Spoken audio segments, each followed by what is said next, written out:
दोस्तों, आज हम बात करेंगे अपने घर, अपनी पृथ्वी के बारे में। ये सूरज से तीसरा ग्रह है और अभी तक हमें बस यहीं पर जीवन मिला है। ये नीला ग्रह बहुत ही खास है क्योंकि यहाँ तरह तरह के जीव जंतु और बहुत सारा पानी है। सूरज से एकदम सही दूरी पर होने की वजह से पृथ्वी पर ज्यादा गर्मी या सर्दी नहीं होती। इस दूरी को हैबिटेबल जोन कहते हैं, जहाँ पानी तीनों रूपों में बर्फ, पानी और भाप रह सकता है और ये जीवन के लिए बहुत जरूरी है। पृथ्वी अपनी धुरी पर घूमती है और झुकी हुई भी है, इसीलिए यहाँ अलग अलग मौसम आते हैं और इसी वजह से यहाँ इतने अलग अलग तरह के जीव जंतु रह पाते हैं। पृथ्वी के घूमने से ही दिन और रात होते हैं, जिससे सभी जीवों का जीवन चलता है। वैसे तो ये ब्रह्मांड बहुत पुराना है, लेकिन हमारी पृथ्वी सिर्फ 4.5 अरब साल पुरानी है और इतने कम समय में ही यहाँ इतने अलग अलग जीव जंतु और इतना कुछ बन गया है, ये सोचने वाली बात है। दोस्तों, आपको पता है धरती का ज्यादातर हिस्सा, लगभग 38% पानी से ढका है।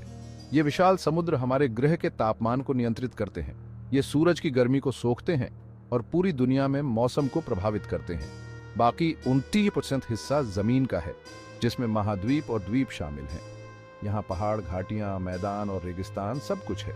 हर जगह अलग अलग तरह के जीव जंतु रहते हैं, जो इस ग्रह को और भी खूबसूरत बनाते हैं। धरती की सबसे ऊपरी परत को क्रस्ट कहते हैं, जो टेक्टोनिक प्लेट्स नाम के टुकड़ों से बनी है। ये प्लेटें बहुत धीरे धीरे हिलती रहती हैं। इनके हिलने से भूकंप आते हैं, ज्वालामुखी फटते हैं और पहाड़ बनते हैं। ये सब धरती के रूप को बदलते रहते हैं और यहाँ रहने वाले जीवों के जीवन को भी प्रभावित करते हैं। पर दोस्तों, अब इंसान भी धरती की सतह को बदलने लगा है। शहर बसाना, जंगल काटना और खेती करना, इन सब से प्रकृति बदल रही है। इसके कुछ फायदे हैं तो कुछ नुकसान भी। धरती के चारों ओर गैसों की एक पतली सी चादर है, जिसे हम वायुमंडल कहते हैं। इसमें सबसे ज्यादा 38% नाइट्रोजन है और 21% ऑक्सीजन और थोड़ी बहुत और गैसें भी हैं, जैसे आर्गन, कार्बन डाइऑक्साइड और जल वाष्प। गैसों का ये मिश्रण जीवन के लिए बहुत जरूरी है। ये वायुमंडल हमें सूरज की तेज किरणों से भी बचाता है। वायुमंडल के एक हिस्से को ओजोन परत कहते हैं, जो हमें सूरज की खतरनाक अल्ट्रावायलेट किरणों से बचाती है। ये हमारे लिए बहुत जरूरी है क्योंकि ज्यादा अल्ट्रावायलेट किरणें हमें बीमार कर सकती हैं। मौसम भी इसी वायुमंडल और धरती की सतह के कारण बनता है। तापमान, नमी और हवा, ये सब वायुमंडल से प्रभावित होते हैं। इन्हीं पर निर्भर करता है कि कहाँ कैसा मौसम रहेगा और कौन से जीव कहाँ रह पाएंगे। लेकिन दोस्तों, हम इंसानों ने अपनी गलतियों से वायुमंडल को नुकसान पहुंचाया है। कारखानों और गाड़ियों से निकलने वाला धुआं ग्रीन हाउस गैसों की मात्रा बढ़ा रहा है। इससे धरती का तापमान बढ़ रहा है, जिसे ग्लोबल वार्मिंग कहते हैं। यह हमारे ग्रह और हम सभी के लिए एक बहुत बड़ा खतरा है। धरती के नीचे क्या है, ये जानने के लिए चलते हैं। धरती की सतह के नीचे भी कई परतें हैं। सबसे ऊपर क्रस्ट है, जो सख्त और पतली है। यही महाद्वीपों और समुद्रों का आधार है। इसके नीचे मेंटल है, जो गर्म और पिघली हुई चट्टानों से भरा है। यहाँ कन्वेक्शन करंट्स चलते रहते हैं, जिससे ऊपर प्लेटें हिलती हैं। धरती के भीतर से निकलने वाली गर्मी से ये करंट्स बनते हैं। मेंटल के नीचे आउटर कोर है, जो पिघले हुए लोहे और निकल से बना है। यहाँ चलने वाले करंट्स और धरती के घूमने से एक चुंबकीय क्षेत्र बनता है, जो हमें सूरज से आने वाली हानिकारक किरणों से बचाता है। और सबसे अंदर है इनर कोर, जो लोहे और निकल से बनी एक ठोस गेंद की तरह है। इतनी गर्मी में भी ये ठोस है क्योंकि यहाँ बहुत ज्यादा दबाव है। इनर कोर धरती के अंदर होने वाली गतिविधियों को नियंत्रित करता है। धरती पर लाखों तरह के जीव रहते हैं, छोटे छोटे कीटाणुओं से लेकर विशालकाय हाथी तक। ये सब कुछ यहाँ मौजूद अलग अलग तरह के वनस्पतियों और प्राणियों के कारण संभव हो पाया है, जिसे हम जैव विविधता कहते हैं। लगभग 3.5 अरब साल पहले धरती पर सिर्फ एक कोशिकीय जीव थे। धीरे धीरे ये जीव बदलते गए और नए नए रूप धारण करते गए, जिसे हम विकास कहते हैं। प्राकृतिक चयन और आनुवंशिक विविधता इस विकास को निरंतर बढ़ावा देते रहते हैं। ये जैव विविधता हमारे पारिस्थितिकी तंत्र के लिए बहुत जरूरी है। हर एक जीव अपनी भूमिका निभाता है, जैसे कि परागण, पोषक तत्वों का चक्रण और खाद्य श्रृंखला। अगर एक भी जीव नष्ट होता है तो पूरा पारिस्थितिकी तंत्र प्रभावित होता है। लेकिन दोस्तों, हमारी गलतियों जैसे जंगलों को नष्ट करना, प्रदूषण फैलाना और जलवायु परिवर्तन से जैव विविधता को खतरा है।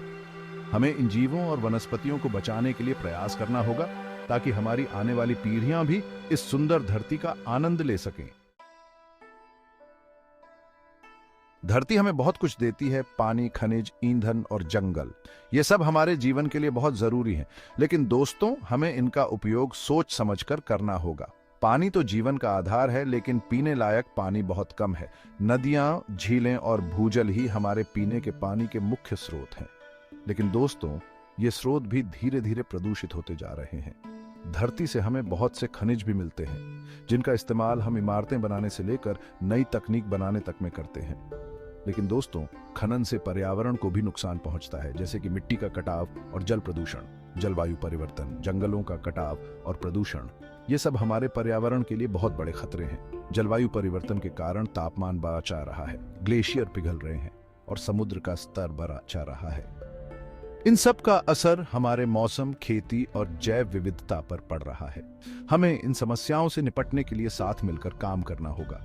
हमें अपनी धरती को बचाना होगा ताकि हमारी आने वाली पीढ़ियां भी एक स्वस्थ और खुशहाल जीवन जी सकें।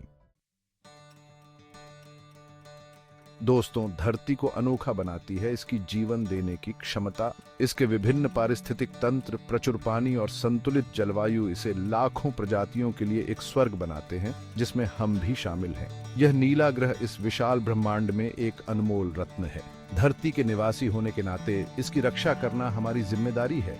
हमें टिकाऊ जीवन शैली अपनानी होगी, प्रकृति का संरक्षण करना होगा और पर्यावरण के प्रति जागरूक होना होगा। साथ मिलकर काम करके हम पर्यावरणीय खतरों से निपट सकते हैं और भविष्य की पीढ़ियों के लिए एक स्वस्थ पर्यावरण सुनिश्चित कर सकते हैं। आज हम जो करेंगे वह हमारे ग्रह के भविष्य का निर्धारण करेगा। टिकाऊ जीवन शैली अपनाकर और पर्यावरण की रक्षा करने वाली नीतियों का समर्थन करके हम एक बेहतर दुनिया बनाने में योगदान दे सकते हैं। आइए हम अपने इस नीले ग्रह को संजोएं और इसकी सुंदरता और जीवंतता को आने वाली पीढ़ियों के लिए सुनिश्चित करें।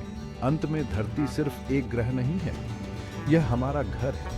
इसकी अनोखी विशेषताएं और जीवन को संभव बनाने की क्षमता इसे एक ऐसा खजाना बनाती है जिसकी रक्षा करना हमारा फर्ज है। आइए हम इस चुनौती का सामना करें और इस अविश्वसनीय ग्रह के रक्षक के रूप में अपनी जिम्मेदारियों को निभाएं।